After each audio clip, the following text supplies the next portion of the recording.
परमात्मा को पाने तथा उसका वास्तविक लाभ प्राप्त करने के लिए पवित्र बाइबल में प्रमाण है कि प्रभु ने मनुष्य को अपना ही स्वरूप बनाया। 6 दिन में सृष्टि रचकर 7वें दिन विश्राम किया। कुरान शरीफ में प्रमाण है कि हजरत मोहम्मद को खुदा स्वयं कह रहे हैं कि मैंने तुम्हें उस परमात्मा की महिमा बताने के लिए भेजा है। वो परमात्मा कबीर है जिसने 6 दिन में सृष्टि रची तथा 7वें दिन तख्त पर जा विराजा। उसकी खबर किसी बाखबर से पूछकर तो देखो। कृपया अवश्य सुनिए जगत गुरु तत्वदर्शी संत रामपाल जी महाराज के अमृत वचन। जैसे किसी का संतान नहीं है तो कोई ना कोई पड़ोसी उड़ोसी रिश्तेदार नाती आओगा और पहले यह बात चला होगा कि भगवान एक जातक तो होना चाहिए था। फिर वो हर तरह ट्राई भी कर लेते हैं। जब मालिक ने देना ही नहीं है तो अंत में वो सब्र कर लेते हैं, या किसी बालक ने गोद ले लेते किसी के। भले ही गोद ले ले लेकिन अपने वाली संतान की कसक जाती नहीं।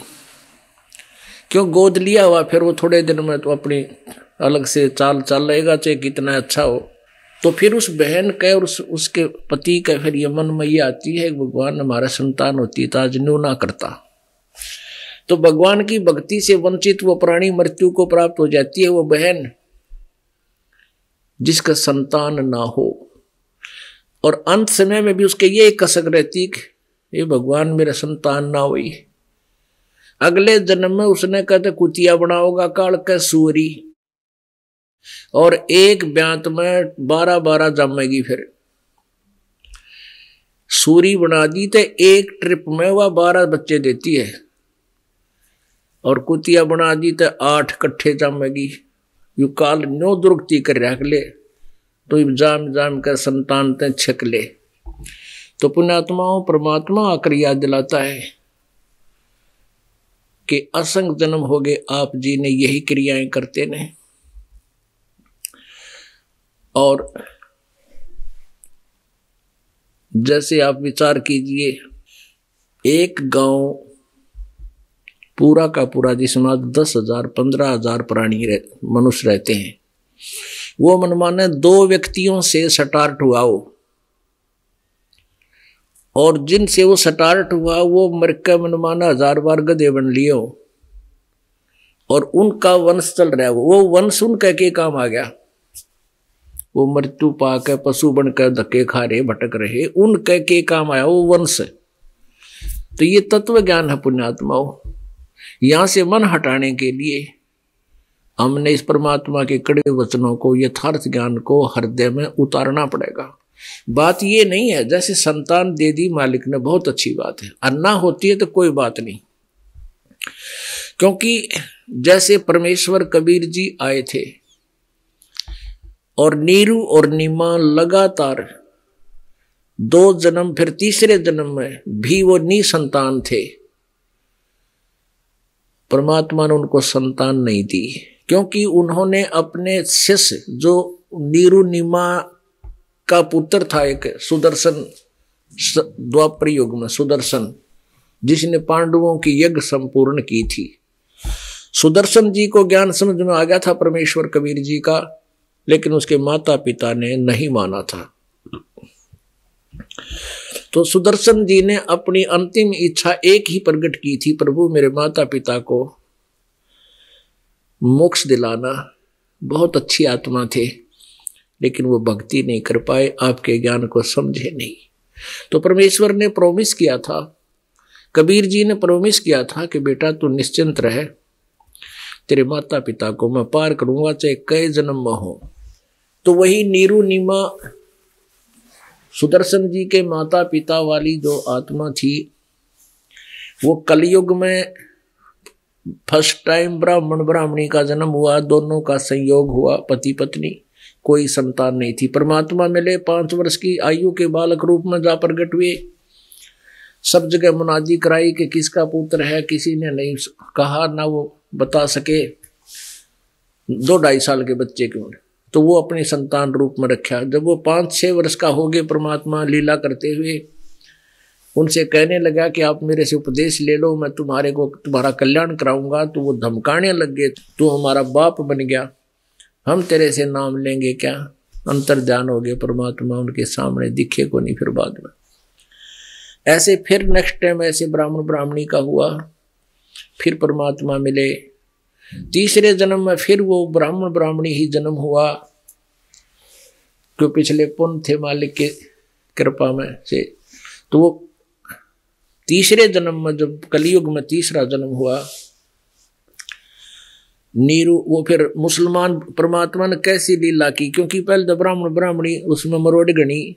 अब ब्राह्मण ब्राह्मणी आज से 600 वर्ष पहले ब्राह्मण लोग अपने आप को जगत गुरु मान्या करते थे, और वो किसी से नाम नहीं ले सकते किसी से।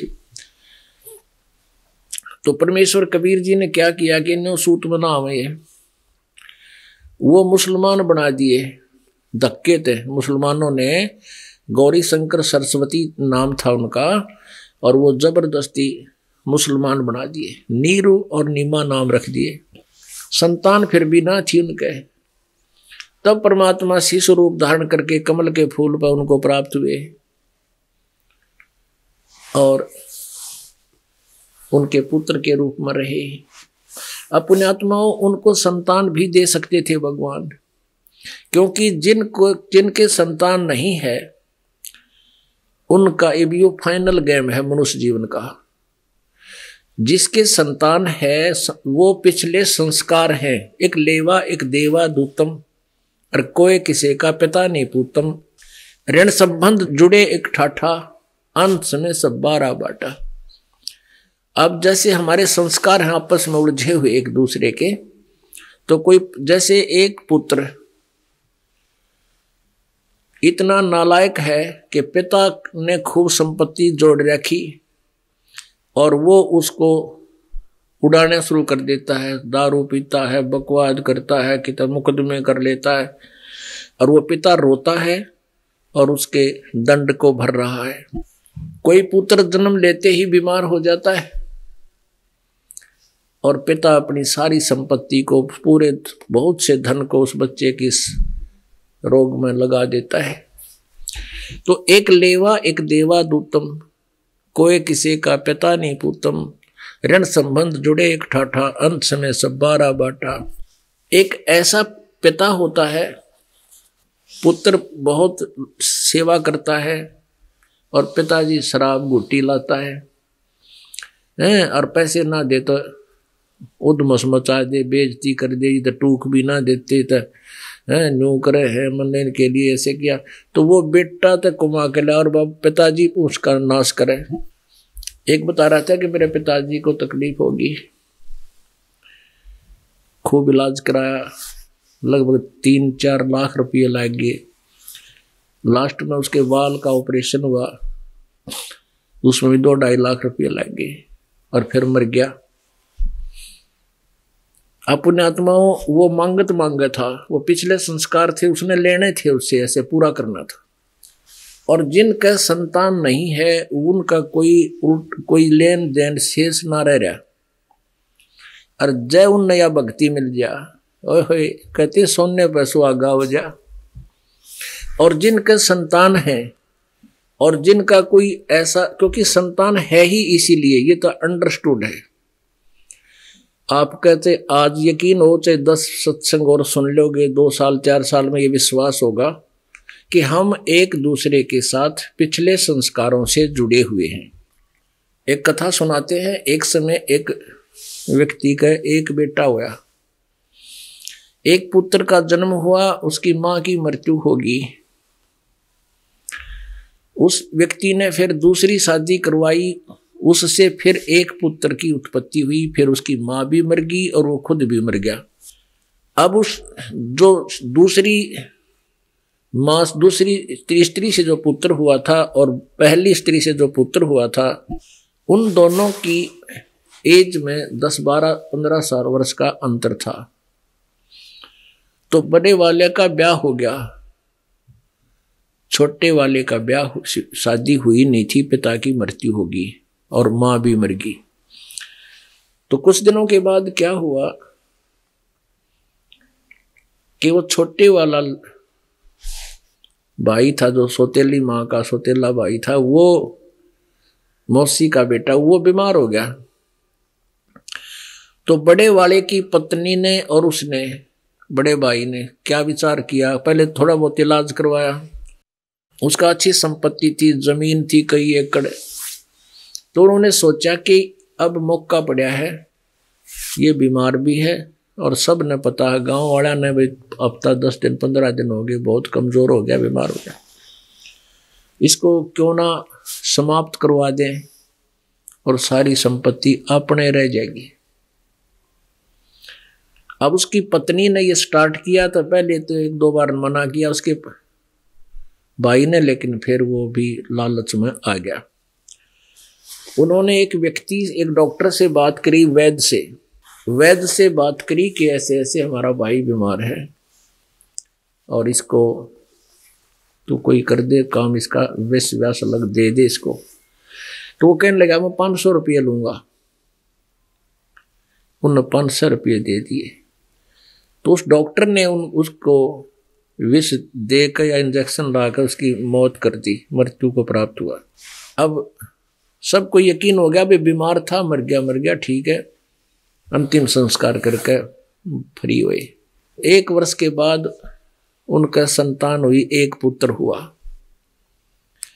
और संतान हुई नहीं। वो 1 पुत्र हुआ, फिर उस पुत्र, इकलौता पुत्र, उसकी खूब परवरिश करी, खूब अच्छा खुआया पिलाया, लाड करे। वो 15-16 साल का हो गया। पहले बचपन से शादी कर देते थे। जब वो 15-16 वर्ष का हो गया, उसका ब्याह कर दिया और खुशी का ठिकाना नहीं।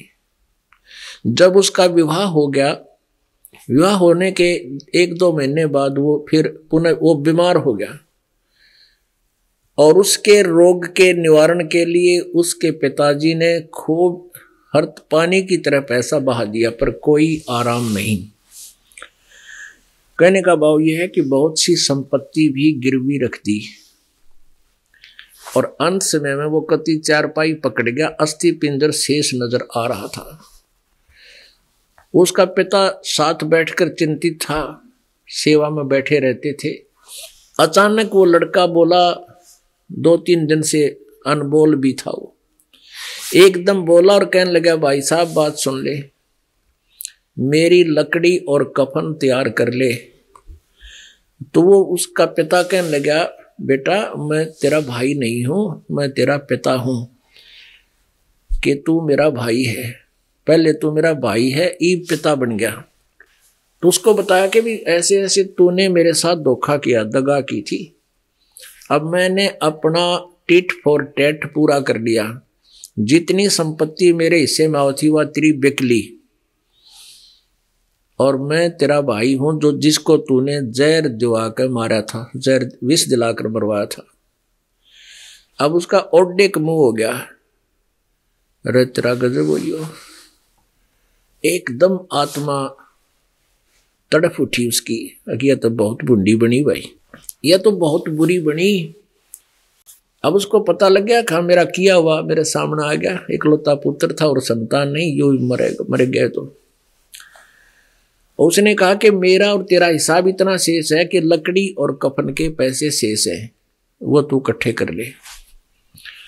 तब उसके उस भाई ने, समझो से उसके फादर ने एक प्रश्न किया, कहने लगा, भाई एक बात बता, ठीक है तू मेरा भाई है और मैंने तेरे साथ जुल्म किया तो मैंने दंड मिल गया, मेरा नाश भी हो गया, मेरा कुल भी नष्ट हो गया और संपत्ति भी गई, शेष संपत्ति का मैं करूंगा क्या? पर एक बात बता, आज वर्तमान में सती, उस समय सती प्रथा थी, यदि पत्नी से पहले पति मर जाता था तो उसको 7 चिता में जिंदा जलाया करते थे, ये नियम था। तो उसके भाई ने कहा, जो जिसका पुत्र था, उसने कि भाई हमने तो सजा मिल गई, ठीक मिल गई, लेकिन इस बेटी का के दोष है जो तेरे साथ इसका विवाह हो गया, अब यह जिंदी जलाई जाएगी, इसने क्यों जुल्म कर दिया ऐसा।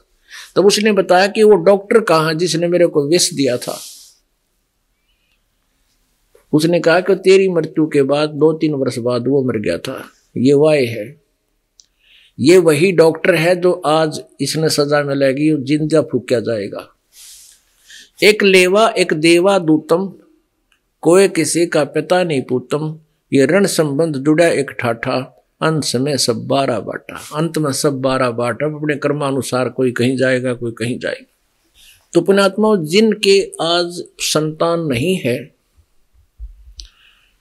वो बहुत सौभाग्यशाली है।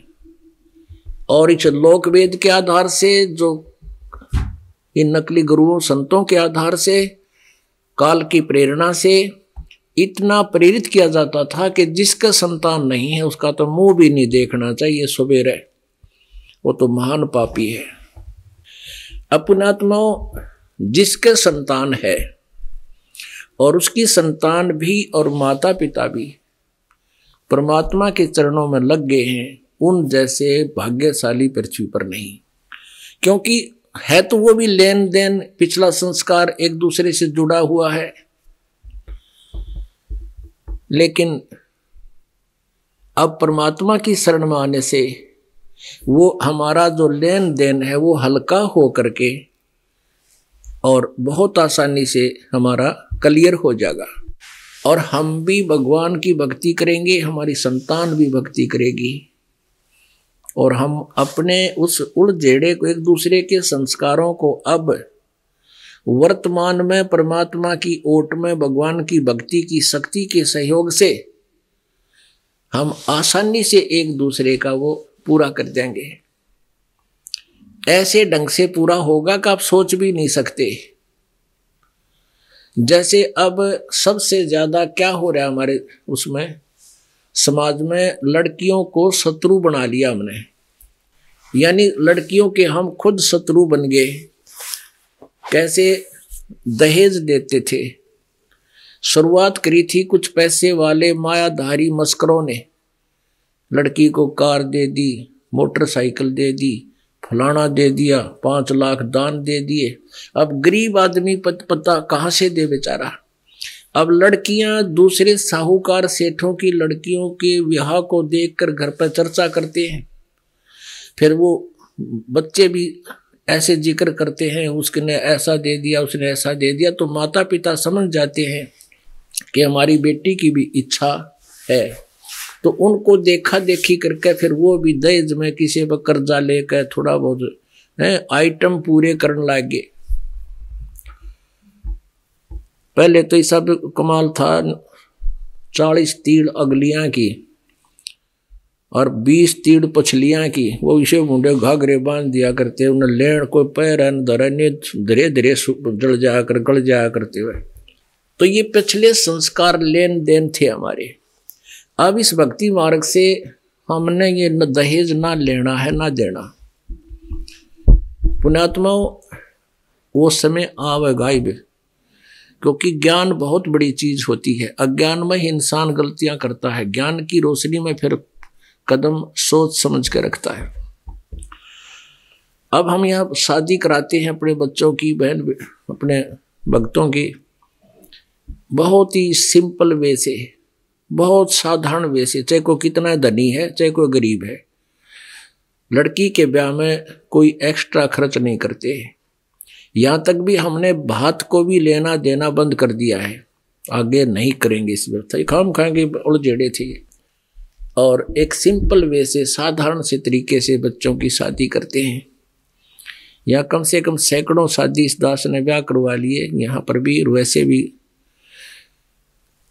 अब यहाँ पर अभी समस्या क्या आ रही है कि जैसे कुछ भक्त हमारे हैं, भगत कम हैं, उनके नाते रिश्ते दूसरे बिना भक्तों में भी होते हैं।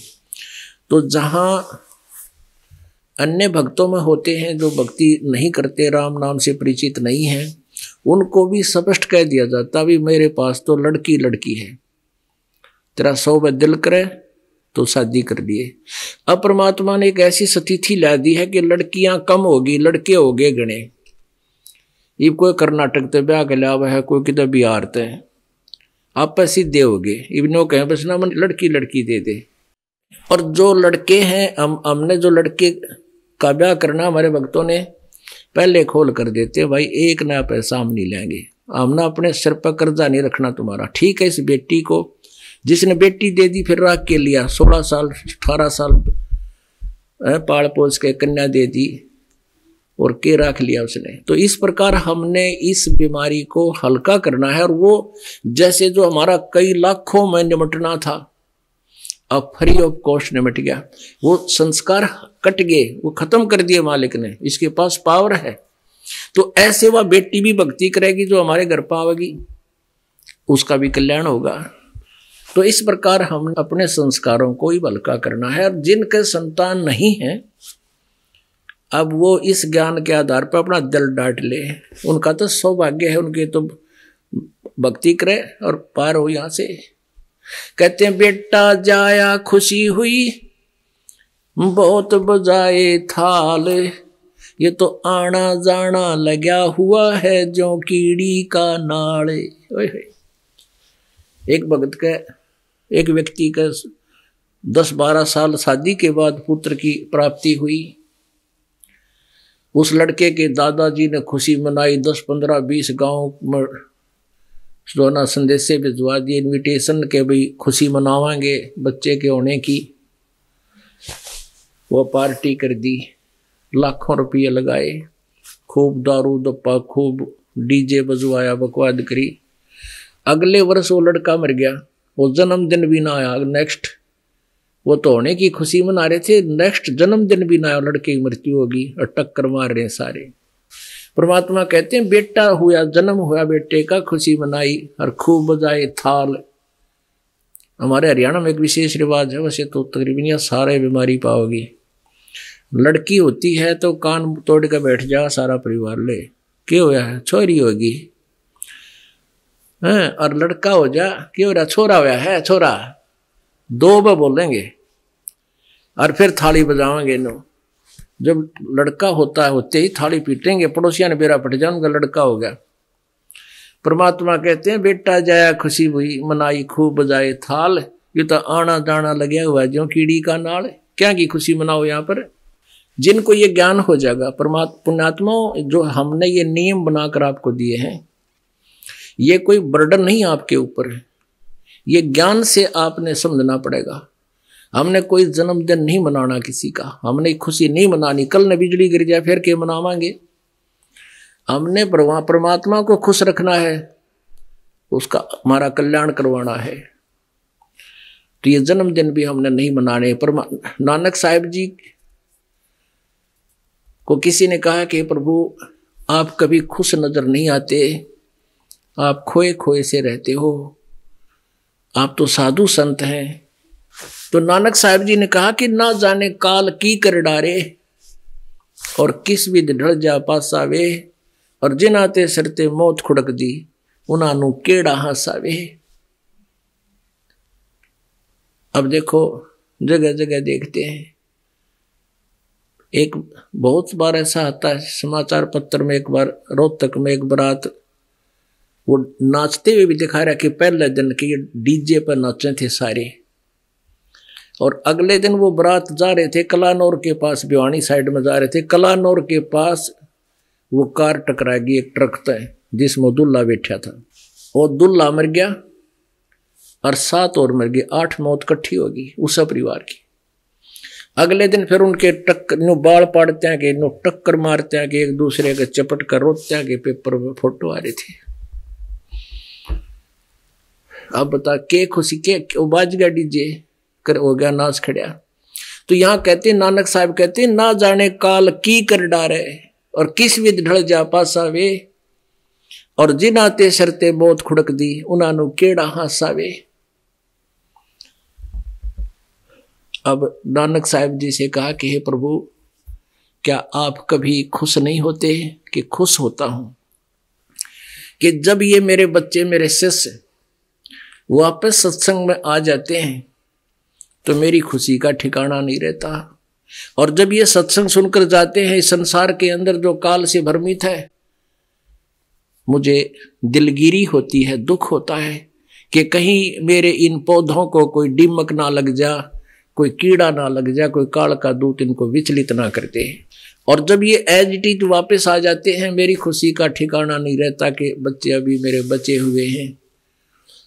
कहते हैं साध मिले साड़ी शादी होंदी विछड़ जाए दिलगिरी वे, अख दे नानक सुनो जहाना मुश्किल हाल फकीरी वे।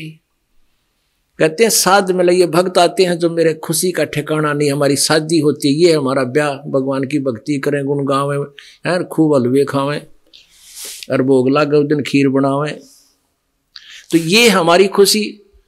साध मिले साड़ी शादी होंदी भी छिड़ जाए दिलगिरी वे, जब ये जाते हैं, जब दुखी होता है कि कहीं इनको कोई बर्बाद ना कर दे, इनको भ्रमित ना कर दे। और अख दे नानक सुनो जहाना मुश्किल हाल फकीरी वे, कि भक्ति का करना बड़ा कठिन हो गया, क्योंकि काल के दूत गणे हैं, भ्रमित करने वाले लाखों और करोड़ों की संख्या में, और सत भक्ति बताने वाला संत करोड़ों में अरबों में एक ही होता है। तो इस प्रकार हमने अपनी परमात्मा की इस भक्ति को सफल करना है और यहां से पीछा छुटवाना है। परमात्मा हमें याद दिलाते हैं कि राम नाम की लूट है भाई, लूटी जाते लूट, और पीछे फिर पछताओगे प्राण जाएंगे छूट। तो हमने यहाँ जो साधना, जो हम साधना भी करते थे, भक्ति भी करते थे, वो यूजलेस थी। तो कहने का भाव यह है कि हम इस संसार के इन दुखों को देखकर भगवान की भक्ति करें, और यहां से हमारी आस्था हट जाएगी, या हटानी पड़ेगी आस्था यहां से। जहां आशा ता बासा होई, और मन कर्म वचन सुमरियो सोई। अपने आत्मा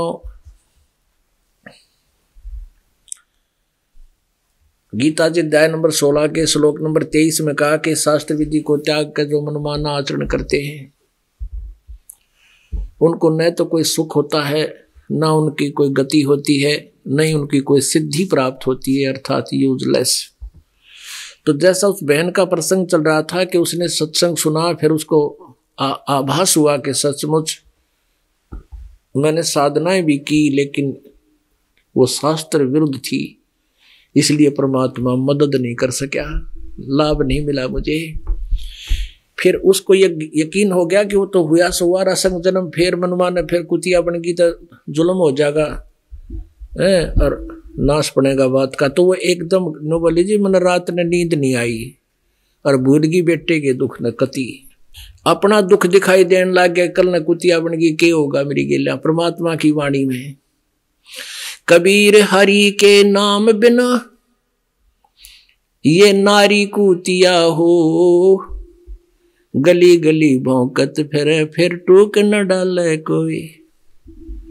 बीबी पड़दे रहे थी वो डोडी लगे थी बारे, गात उगाड़े फिरती हैं इब बन कुतिया बाजारे।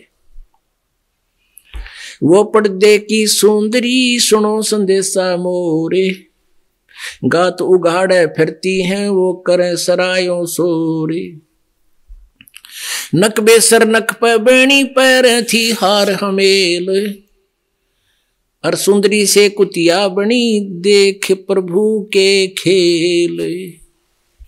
परमात्मा परमेश्वर कबीर जी की महिमा से परिचित संत गरीबदास जी ने क्या बताया है कि जो राजा की रानियां, बड़े बड़े ठाकुर लोगों की पत्नियां पर्दों में रहा करती थी, और सामने उनके ड्योढ़ी लगा करती थी कि कोई भी गैर व्यक्ति उधर प्रवेश ना कर जा। ड्योढ़ी मीन वहां पर पहरेदार रहा करते थे, और वो रानियां काजू किशमिश के हलवे बना बना के हलवे और खीर खाया करती थी, क्योंकि पिछले पुण्य से वो ऐसे सुख में स्थान पर उनका जन्म हुआ, और उस पूर्व जन्म के पुण्यों के आधार से वो अब काजू किशमिश के हलवे खाती है और जूठा छोड़ देती है। उसको बांदियां नौकरानियां खाती है, उनके बच्चे खाते हैं। लेकिन परमात्मा की भक्ति ना करने से वो रानी क्या बनेगी? वो आत्मा अगले जन्म में कुतिया की योनि में जाएगी। अब आपको पता है कुतिया क्या खाती है। फिर जैसे परमात्मा ने कहा कि वो पर्दे की सुंदरी सुनो संदेशा मोर, अब गा तू गाड़े नी वस्त्र फिरती है वो करे सरायों शोर। अब धर्मशालाओं के अंदर पहले यात्री रुका करते थे, रस्ते चलते, वो अपनी रोटी बाहर साथ लेकर आते थे या कहीं वहाँ होटल पर खाते थे। तो वो राजा की रानी कुतिया बनकर भक्ति ना करने वाली आत्मा जहाँ काजू और किशमिश के खीर और हलवे जूठे छोड़ा करती थी, अब वो एक ग्रास रोटी के लिए खाने वाले के मुंह को ताक रही, ऐसे ऐसे देख रही है। अब खाने वाला खा रहा है और वो इंतजार कर रही है कब टूक तेरी ओर आवे। अब वो भी मालिक की मेहर होती है, जान में चढ़ जावे, कुत्ता बैठा है टूक डाल दूं, ऐसे टूक ऐसे फेंक देते ग्रास को। और 10 ग्राम रेत गेल खावे वाई में पहले काजू के किस्मत के हलवे जूठे छोड़ा करती थी। पुणात्माओं, ये बातें कोई बालका की बताई हुई नहीं है। कोई यूं कहे कि ये अब अनाड़ी आदमी नो क्या करें, किसने देखा है, देखी जाएगी। जब कोई बताते हैं उनको कि भक्ति ना करने से तू गधा बनेगा, कुत्ता बनेगा, ब्रह्मैटी हो जाएगी, तो वो कर्महीन इंसान, भक्तिहीन प्राणी, ज्ञानहीन व्यक्ति कहा करते हैं किसने देखा है और देखी जाएगी। फिर क्या देखी जाएगी, गधा अपने पास कुमार देखेगा, कड़पे मारेगा लठे और सीधा कर लेगा। तू क्या देखेगा, देखना थी भाप जी ने देखना है। तो संतों के विचार सुनो, सदग्रंथों को समझो और बुराई त्याग दो, भक्ति करो। देखो अब देखना है तो फिर क्या देखना है। फिर तो कुमार देखा 2.5 मन का बोरा कड़पर पाछा मारेगा लठ। पुणात्माओं, साधना करते करते भी प्राणी अपने जीवन को व्यर्थ कर जाते हैं, क्योंकि शास्त्र विधि को त्याग कर मनमानी पूजा करने वालों को कहीं लाभ नहीं होता। ये सदग्रंथ प्रमाणित करते हैं। एक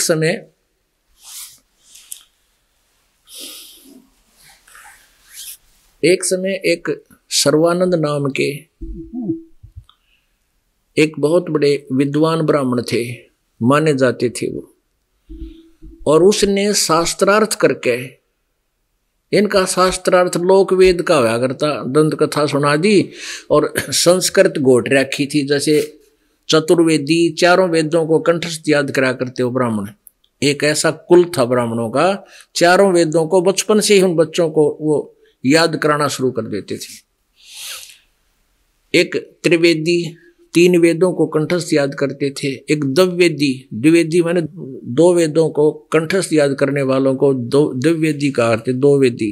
तो वो संस्कृत तक घोट लिया करते, पर उन्हें ये ना पता इसमें लिख के रखा है। तो वो एक दूसरे को संस्कृत गणा बोल कर एक दूसरे को पराजित कर दिया करते हैं। क्योंकि कैसे शास्त्रार्थ होया करते थे पहले, 2 संस्कृत के ज्ञाता विद्वान आमने सामने बैठ जाते हैं, श्रोता अशिक्षित होया करते थे, वो उनकी वार्ता सुनने आते थे और संस्कृत बोलते रहते, वो भी संस्कृत बोलता, वो भी संस्कृत बोलता। जो घनी देर डटा नहीं डटे, काफी देर संस्कृत जो बोल देता उसको विजयी कर दिया करते थे। ऐसे ये शास्त्रार्थ हुआ करते थे। तो सर्वानंद जो था उन्हीं में से एक विद्वान पाक रहा था। सर्वानंद जी की माता का नाम शारदा रानी था, शारदा देवी थी, और वो भी ब्राह्मणी थी, बहुत भक्ति किया करती थी। क्योंकि ब्राह्मण लोग पूरे ही भक्ति किया ही करते थे, कुछ ना कुछ करते थे और औरों को भी बकाया करते थे, उनको भी समझाया करते थे। और उस शारदा रानी को, शारदा देवी को एक ऐसी भयंकर बीमारी होगी, ऐसा रोग हो गया, उसने सब जंतर मंत्र जो स्वयं जानती थी वह भी कर लिए, भक्ति अनुष्ठान सारे कर लिए। फिर किसी ने भी जहां भी कोई झाड़े लाने वाला बताया वहां गई, किसी ने कोई अच्छा पहुंचा हुआ ऋषि संत बताया वहां पहुंच गई। वहां जाते ही उन्होंने उनको बताया कि ये क्रिया कर, ऐसे कर ले, इतना दान कर, वो सब कुछ कर लिया, कोई लाभ नहीं हुआ। तो अंत में फिर वो संत ऋषि क्या कहता है कि माता तेरे प्रारब्ध का दुख है, कष्ट है, ये प्रारब्ध का कर्म तो पाप कर्म तो तने भोगना ही पड़ेगा, ये प्रारब्ध का दुख है तेरा, इसका कोई समाधान नहीं है। लेकिन आत्मा को पता है आत्मा नहीं मानती है कि कोई, वो मानती है कि कोई ऐसी परम शक्ति है जो सब दुखों को दूर करती है, प्रारब्ध के भी दुख को नाश करती है। अब पुण्य आत्मा विचार करो, हमारे शुभ कर्मों से, पुण्यों से तो सुख होता है और पाप कर्मों से दुख होता है। 3 प्रकार के कर्म होते हैं, एक संचित कर्म, एक प्रारब्ध कर्म, एक क्रियवान कर्म। जो क्रियवान कर्म हम प्रतिदिन कर रहे हैं, और प्रारब्ध कर्म वो होते हैं जो हमारे जीवन में पहले ही निर्धारित किए हुए हैं परमात्मा ने, विधाता ने, कि तू ऐसे ऐसे ये सुख होगा, इतना दुख होगा, इतनी संतान होंगी, इतनी मरेंगी, इतनी बचेंगी, ये पहले लिख दी जाती है। तो क्रियवान कर्म जो हम कर रहे हैं, ये क्रियवान कर्म हमारे संचित कर्मों में डिपॉजिट होते जाते हैं। संचित माने पहले का संग्रह किए हुए, और उन संचित कर्मों में पुण्य और पापों से थोड़ा थोड़ा मिलाकर एवरेज से एक प्रारब्ध बना दिया जाता है। तो जो संचित कर्म है वो तो रखे हैं, वो तो दुखी करें ना सुखी करें, वो तो अगले जन्म में फिर लाद दिए जाएंगे हमारे ऊपर। और क्रियावान हम कर रहे हैं, ये अभी दुखी करें कोई नहीं, क्योंकि ये संचित कर्मों में जाकर डिपॉजिट होते रहते हैं, प्लस हो जाए। हमें दुखी और सुखी अपने प्रारब्ध कर्म कर रहे हैं, पहले वाले कर्म जो प्रारब्ध में ऑलरेडी लिखे गए हैं। तो जिस भी संत ऋषि के पास कोई जाता है, जाते उसको क्रिया बताता, यू नाम जाप कर, इतनी माला फेर, इतने रुपये चढ़ा दे, इतने दान कर दे, ऐसे फलानी चीज बना दे, एक कितने गांव में मंडी बना दे। और जब उनसे भी आराम नहीं होता है, फिर लास्ट में कह देता ये तेरे प्रारब्ध का दुख है, ये तो तुझे भोगना ही पड़ेगा। अब शारदा पहले ऐसे गई एक के पास, उसने कुछ दिन उसको भ्रमित किया, उससे राहत नहीं मिली, उसने भी लास्ट में यही जवाब दे दिया कि तेरे प्रारब्ध का दुख है, तुझे भोगना ही पड़ेगा। प्रारब्ध में लिखे पाप कर्म का दंड है, ये भोगना पड़ेगा, इसका कोई विकल्प नहीं है, तेरी मृत्यु के साथ अंत होगा। फिर दूसरे के पास गई, फिर तीसरे के पास गई, फिर चौथे के पास गई। सबने लास्ट पहले तो जंतर मंत्र बताए, जंतर मंत्र बताते हैं तो आत्मा खुश होती है कि शायद राहत मिलेगी। लास्ट में उसका भी यही जवाब रहा। अंत में वो दुख पाने के लिए अपनी खटखटिया पकड़ ली कि ये तो मेरा प्रारब्ध कर्म का पाप का दंड है, भोगना ही पड़ेगा।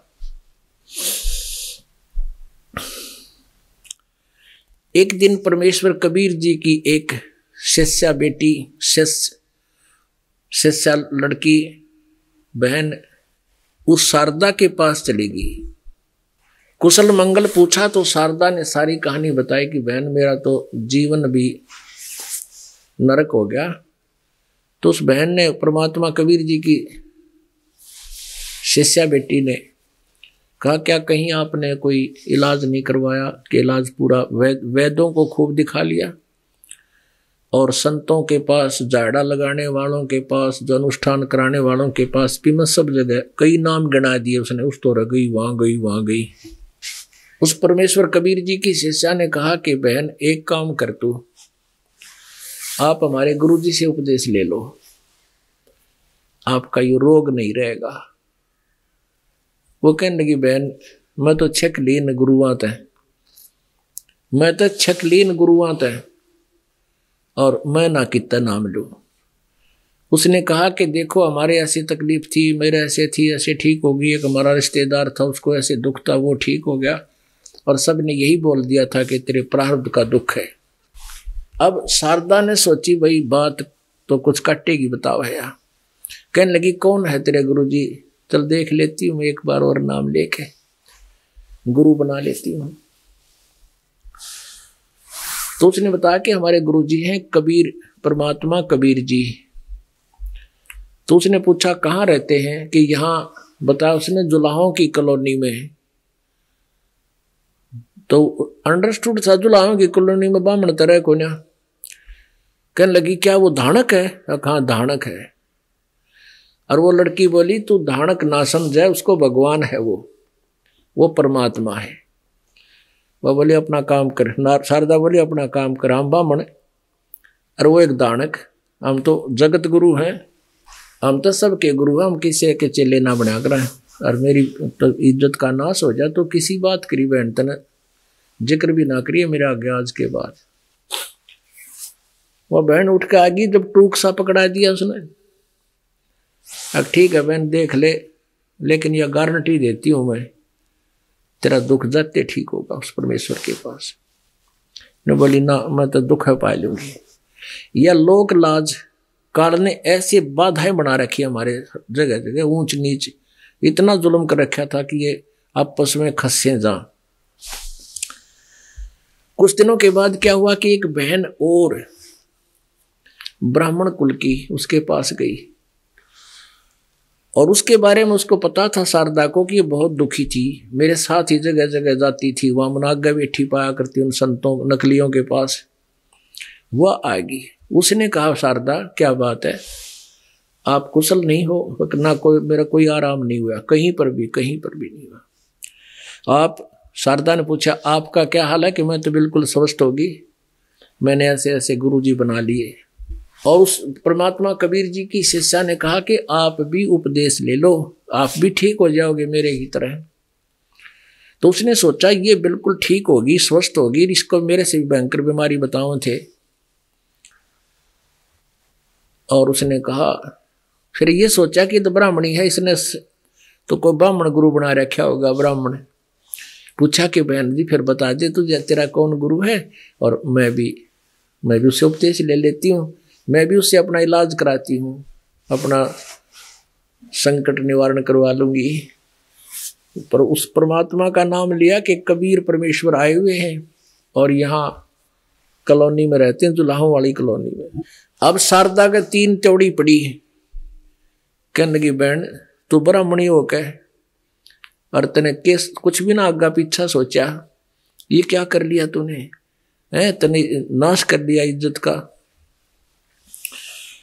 वो कहने लगी बहन जब मेरी बिरान माटी हो रही थी उस समय तने देखा था मेरे को, क्या हाल था मेरा, और आज मैं कति सुखी होगी, मेरे घर में सुख, मेरे बच्चे सारे ठीक हो गए, और भी बहुत सा सुख लाभ हमें प्राप्त हो गया। और देख ले, और तेरी अपनी मर्जी की बात है, तेरी सलाह को दबाव नहीं, लेकिन वह जाते ठीक होगी। तो वह तो एक महर्षि की माता ने बोली अपना काम करे, मैं तेरे कैसी को ना इज्जत का नाश करा लूंगी। और मरण लाग रही, भुगतन लाग रही, सांस साफ बताता नहीं, कुल है सारे दिन कर रहा पड़ी पड़ी, या लोक लाज इसी बूंदी बांध रखी काल न मारे। अब परमात्मा कहते हैं सोचल छिद्र मैं करूं अपने जन के काज, काल ने तो नहीं फंसा रखे, हम किते किते पटक दिए ठाक है, कोई किसी कुल में, कोई किसी मजहब में, इबन वो से निकालना है मालिक ने अपने तरीके से। एक शारदा का एक रिश्तेदार था, बहुत निकट रिश्तेदार, और वो भी बहुत तंग था, दारिद्र बहुत था उसको, बहुत यानी वित्तीय हालत कति खराब थी। परिवार के सदस्य भी सारे बीमार से बुरा हाल था उसका, कोई तो अपाज था, कोई महंगा था, ऐसा बुरा हाल हो रहा है उनका, लाड़ पड़े उनके परिवार के सदस्यों के, कर्जा भी बहुत हो गया था। शारदा उससे खूब परिचित थी। वो व्यक्ति एक दिन रामानंद जी के पास गया था, उधर से कबीर जी 5 वर्ष के थे तब, और रामानंद जी 104 वर्ष के ब्राह्मण थे। रामानंद जी को परमात्मा का, रामानंद जी का संवाद हो रहा था। तो रामानंद जी के पास वो ब्राह्मण जो शारदा जी का निकटतम रिश्तेदार था, वो रामानंद जी के पास भी अपना संकट निवारण के लिए गया था, कबीर जी का शिष्य बनने से पहले। तो कबीर जी का और रामानंद जी का एक चर्चा चल रही थी, तो उसी चर्चा वो आपस में कर रहे थे, इतने में वो लड़का पहुंच गया वहां पर, ना वो व्यक्ति जो बीमार था, उसने जाके बताया कि स्वामी जी आपने जो मुझे साधना बताई वो मैंने सब अनुष्ठान कर लिए, लेकिन मुझे कोई राहत नहीं मिल रहा। तो रामानंद जी ने भी 5-4 बताए थे अनुष्ठान, ऐसे कर ले, राहत कुछ हुई नहीं। उस दिन परमात्मा विराजमान थे रामानंद जी के पास, और रामानंद जी कबीर परमात्मा के शिष्य हो चुके थे, सतलोक को देख चुके थे, लेकिन वार्तालाप फिर भी कई वर्षों तक चलती रही उनकी, क्योंकि अज्ञान इतना भयंकर है, धीरे धीरे हटता नहीं हटते सी। तो उसने कहा, उस ब्राह्मण ने जाके स्वामी रामानंद जी से कहा कि ऐसे ऐसे मैं कोई लाभ प्राप्त नहीं हो रहा स्वामी जी। रामानंद जी ने कहा, भाई ये तेरे प्रारब्ध का कर्म है, और ये तेरे प्रारब्ध का कर्म है, तुझे पाप कर्म है, ये पाप दंड कटे को नहीं, ये तो भोग्य पार पड़ेगी बेटा, ये तो तेरे मृत्यु के साथ समाप्त होगा। उसी समय कबीर जी ने कहा कि स्वामी जी एक मेरी अर्ज है आपसे, परमात्मा के विधान का आपको कहां से पता चला? कि वेदों में लिखा है। भाई रामानंद जी कहते वेदों में लिखा है बच्चा, वेदों में लिखा है। क्या लिखा है वेदों में? कि अपने कर्म का भोग तो भोगना ही पड़ेगा, पाप कर्म नाश नहीं होता। और फिर बहुत से प्रमाण दिखाए कि देखो दिखाता हूं, पुराणों में भी लिखा है। ब्रह्मा से एक बार शंकराचार्य ने पूछा था, शंकराचार्य जो शुक्राचार्य जो देवताओं और राक्षसों का गुरु है, उसने भी ऐसे ही बताया था, कर्म तो भोगना ही पड़ता है, पाप कर्म का नाश होता नहीं। और ये कहकर के उसने पुराण दिखाई। ये देखिएगा देवी पुराण, ये देखिएगा श्रीमद् देवी भागवत अर्थात देवी पुराण, गीता प्रेस गोरखपुर से प्रकाशित है। संक्षिप्त श्रीमद् देवी भागवत, संपादक हनुमान प्रसाद पोदार चिमनलाल गोस्वामी, और प्रकाशक और मुद्रक हैं गीता प्रेस गोरखपुर, गोविंद भवन कार्यालय कोलकाता का संस्थान। फोन नंबर ये ऐसे ऐसे इतना।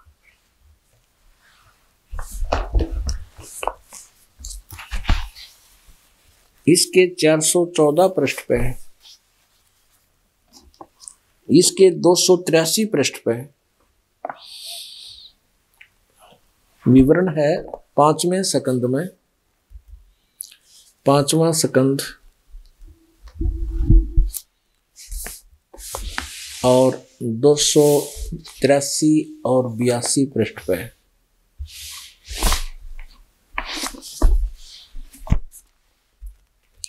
व्यास जी कहते हैं, देवराज इंद्र की बात सुनकर बृहस्पति जी उनसे कहने लगे। बृहस्पति देवताओं का गुरु है, बृहस्पति देवताओं के गुरु जी क्या कहने लगे? इनकी वार्ता चलती चलती यहां आ जाती है 283 पृष्ठ पे।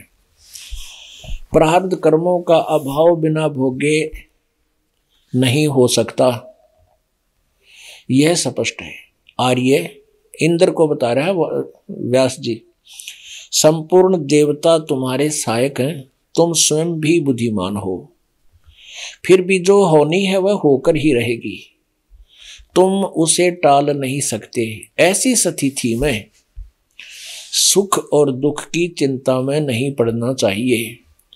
महाभाग, सुख और दुख, सुख और दुख ये दोनों कर्म से पुण्य एवं पाप के अक्षय के सूचक है। कि जो सुख है वो तो पुण्यों को नाश करता है, और दुख है वो तुम्हारे पापों का नाश करता है। ये फार्मूला है इनका, पाप नाश करने का, कि भोगने पड़ेंगे। अतएव विद्वान पुरुषों को चाहिए कि सुख के अभाव में भी सर्वथा आनंद का ही अनुभव करें। अतएव महाराज इस अवसर पर सुयोग्य मंत्रियों से परामर्श लेकर विधि पूर्वक यत्न करने में कटिबद्ध हो जाओ। यत्न करने पर भी जो होनहार होगी वह तो सामने आएगा ही। बृहस्पति जी देवताओं के गुरु क्या कह रहे हैं? प्रारब्ध कर्मों का अभाव बिना भोगे नहीं हो सकता, यह स्पष्ट है। फिर क्या बताया कि महाभाग ऐसी स्थिति में सुख और दुखों की चिंता में नहीं पड़ना चाहिए। महाभाग, सुख और दुख ये दोनों कर्म से पुण्य और पाप के अक्षय के सूचक हैं। अतएव विद्वान पुरुषों को चाहिए कि वे सुख के अभाव में भी सर्वथा आनंद का ही अनुभव करें।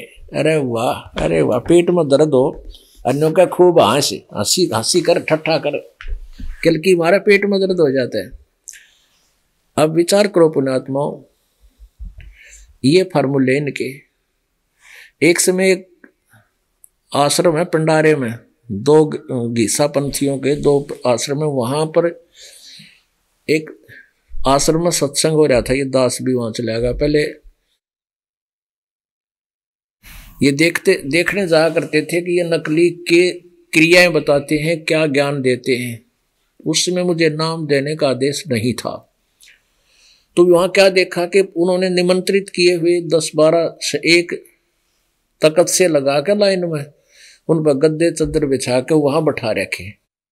बैठे वो साधु संत लाल कपड़े वाले, और उनको एक आध घंटे का कुछ समय दिया जाता था कि वो अपने अपने विचार रखते थे। उनमें से एक था, वो क्या कहता था कि जीव ही, ये शरीर जो है इससे जीव अलग है और जीव ब्रह्म है। ये गलती से अपने आप को ना पहचान कर ये जीव बनकर कष्ट पाता है। शरीर में कोई दुख है तो वो मान ले कि शरीर को कष्ट है, मुझे कष्ट नहीं है, तो वो सुखी हो जाता है।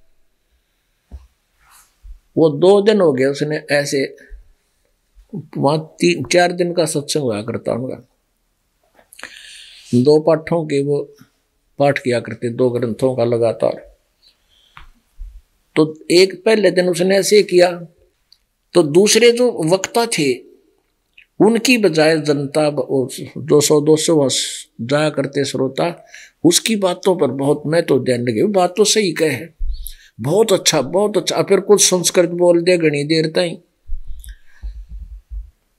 और उसने क्या उदाहरण दिया कि एक दिन में चला जा रहा था, एक व्यक्ति को बहुत पीड़ा हो रही थी, उसके जो है ना फुंसी निकली हुई थी, कोड लगा हुआ था, वो दुखी था। मैंने उसको कहा, अरे भोले मानस, अरे भोले जीव, तू क्यों रो रहा है? ये कष्ट शरीर को है, तुझे दुख नहीं है। तूने भूल से अपने को जीव मान रखा। तू तो पीव है, तू ब्रह्म है, तुझे कोई कष्ट नहीं। बस मैंने ऐसा कहा और उसने कहा ठीक, उसको कोई पीड़ा रही नहीं और उसने मान लिया कि कष्ट तो शरीर को है, मुझे है ही नहीं, तो सुख हो गया। अब आम आदमी जो बोले श्रद्धालु श्रोता होते, उन्हें कोई किसी तरह माड़ी सी घुमा के बात कह दे, वाह हाँ भाई बात तो सही कहे, सारे नाड़ ला और बड़ी वाह वाह खुशी होगी। वो रोजाना वाह वाह प्राप्ति कर रहा, और वो दूसरे जो है वो अपना शुकड़ते जाओ, भाई आज तो इसके नंबर बन गए सारे। अब क्या हुआ, तीसरे दिन वो सत्संग करके उसका नंबर आते उठ के चला जाता था, आध घंटा जैसा उसका समय मिलता, उठ के वो जाकर फिर सत्संग समापन हो गया रात के 12 बजे ही। तो अब अपने कक्ष थे अलग पूछे, वो ठहरे हुए थे, उनमें जाकर आश्रम में विश्राम किया। 2 बजे से उसका पेट में दर्द हो गया, बहुत भयंकर पीड़ा होगी पेट में। उसी का जो ने कहा था, जीव तो अपने आप को ब्रह्म माने, ब्रह्म कर कोई शरीर को कष्ट होता है, जीव आत्मा को कोई कष्ट नहीं होता। और इसी बुरी तरह रोया नो, डांगर रोया कर, डड्डा कर, मर गया। अब दूसरे आश्रम में एक कार थी उस महंत के पास, वो कार ले आए, गाड़ी में डालकर उसने जींद ले गए, वहां से 2-3 किलोमीटर है जींद, पंडारे थे। वह उसका इंजेक्शन लगाए कई, जब उसका रात हुई, सुबह 4 बजे आया वो वापस 5 बजे से। गाड़ी में से उतर का नो चाल जैसे जच्चा चल लग रहा है, ऐसे चल नो कति धीरे धीरे पाँ टेक के नो उकड़ू सा कति इकट्ठा सा हो गए, और अपने कक्ष में घुसन लग रहा। तो वो दूसरा का दाव लग गया, जो रोज उसने वो नो सोचा करते ही तो वह नंबर बनाया गया है। वो आकर कहने लगे, उनमें से एक कहने लगे, महाराज जी आप तो ब्रह्म हो, क्यों चिल्ला रहे थे? तुम तो ब्रह्म हो, क्यों चिल्ला रहा था? तो कहता चल अपना काम करे, नो करके कमरे में बढ़कर क्वाड बंद कर लिए ना, बोला नहीं ब्रह्म ये बात कहते बीजक की बात कहीं बीजक ना ही हाथ, ये पृथ्वी डो बन उतर कह मीठी बात। तो पुण्यात्माओं इस प्रकार ये जो क्या कह रहे हैं बृहस्पति जी, वह थ्योरी बोल रहे हैं, वही सिद्धांत बता रहे हैं। कहते हैं सुख के अभाव, सुख के अभाव में भी आनंद महसूस करे। अब पेट में दर्द हो गया, अभाव हो गया सुख का, तो उसमें क्यों कर आनंद का महसूस करे। हाँ, उसका ट्रीटमेंट हो, पेट के दर्द का उपचार हो और दवाई खाने से वो शांत पीड़ा हो जाए, तो आप पर सुख महसूस हो गया। शुक्राचार्य जो राक्षसों के गुरु हैं उनके बारे में दिखाते हैं। ये देखिएगा 4वां स्कंद और 243 पृष्ठ पे।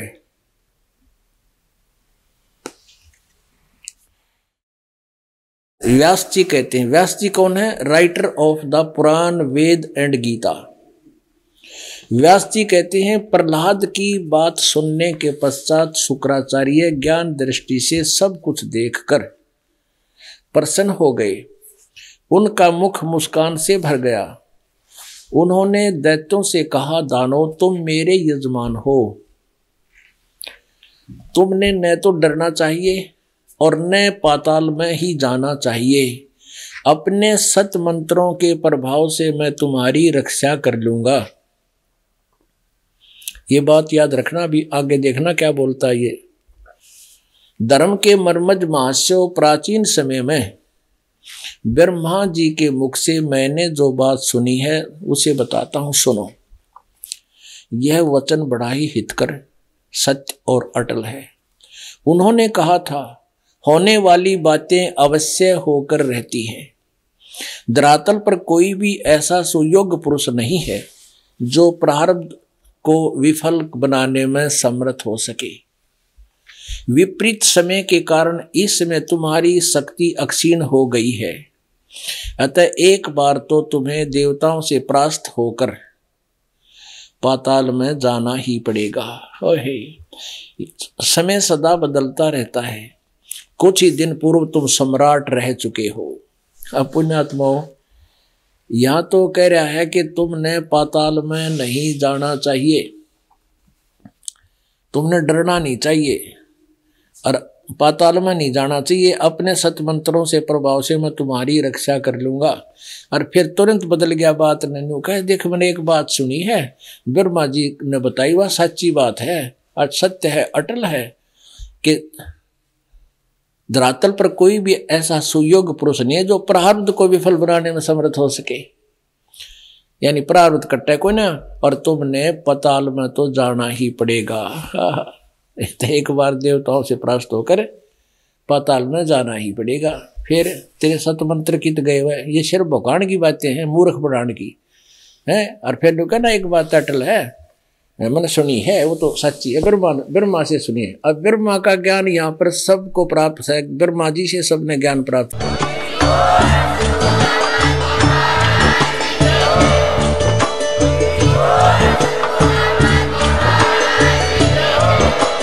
आप सुन रहे थे जगत गुरु तत्वदर्शी संत रामपाल जी महाराज जी के मंगल प्रवचन। अधिक जानकारी के लिए विजिट कीजिए हमारी वेबसाइट www.jagatgururampalji.org। संत रामपाल जी महाराज जी के शुभ आशीर्वाद से पूरे विश्व भर में 500 से भी ज्यादा नाम दीक्षा केंद्र हैं, जिन पर संत रामपाल जी महाराज जी द्वारा ऑनलाइन निःशुल्क नाम दीक्षा दी जा रही है। अपने नजदीकी नाम दीक्षा केंद्र का पता करने के लिए संपर्क करें 8222880541।